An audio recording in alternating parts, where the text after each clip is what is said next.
मरियम औरंगजेब भी मुस्लिम लीग नून के साथ बड़ा हाथ कर गईं। शहजाद अकबर का सप्लायर और मरियम औरंगजेब का चहीता आज भी पीटीवी की मेन पोस्ट पर विराजमान है।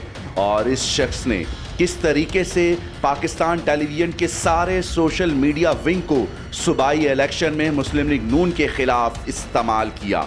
ये शख्स जिसका नाम ऑन साही है, पाकिस्तान टेलीविजन में डायरेक्टर करंट अफेयर की सीट पर आज भी विराजमान है।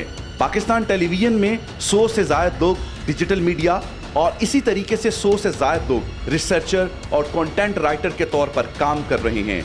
लेकिन ऑन साही ने इन 200 लोगों की टीम को सूबाई इलेक्शन में जिस तरीके से पाकिस्तान तहरीक इंसाफ के हक में और मुस्लिम लीग नून के खिलाफ इस्तेमाल किया, इसकी चालाकी को दाद तो देनी पड़ेगी। ये 200 के करीब लोग बज़ाहिर तो सैलरी पाकिस्तान टेलीविजन से लेते हैं, लेकिन दर हकीकत ये लोग पाकिस्तान तहरीक इंसाफ के लिए ऑन साही के एमा पर काम करते हैं। हम इस बात की दलील अपने इस वीडियो में जरूर देना चाहेंगे। अगर पीटीवी ने खबर दी है तो इसकी भी मानिए। पीटीवी जो है स्टेट का इदारा, उसको कोट कर रहे हैं यहाँ पे, और पीटीवी एयर कर रहा है कि मरीम नवाज के बेटे जुनैद सफ्दर के नाम से 5 कंपनियां जो हैं वो रजिस्टर्ड हैं।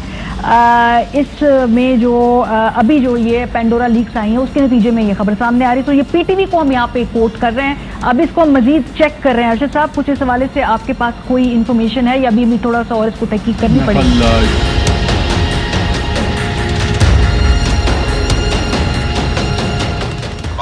ये भी है कि जुनैद सफ्दर के हवाले से भी कुछ कंपनीज, ऑफशोर कंपनीज सामने आ गई हैं। क्या मरियम औरंगजेब साहिबा ये बात भूल गई हैं कि जिस वक्त तहरीक इंसाफ की हुकूमत में पाकिस्तान टेलीविजन में जुनैद सफ्दर की ऑफशोर कंपनीज के खिलाफ कैंपेन चलाई तो मरियम औरंगजेब साहिबा ने प्रेस कॉन्फ्रेंस की और पाकिस्तान तहरीक इंसाफ और पाकिस्तान टेलीविजन को आड़े हाथों लेते हुए केस करने की धमकी दे डाली और कहा कि अगर उन्होंने अपनी इस बात का सबूत पेश ना किया तो हम पाकिस्तान टेलीविजन पर सू करेंगे। मरियम औरंगजेब साहिबा ये वही शख्स है जो उस वक्त भी डायरेक्टर करंट अफेयर था और आज भी डायरेक्टर करंट अफेयर है, जिसका नाम ऑन साही है। आज भी वक्त है, दुश्मन को बाहर तलाश करने की बिल्कुल जरूरत नहीं है, दुश्मन आपकी सफों में मौजूद है।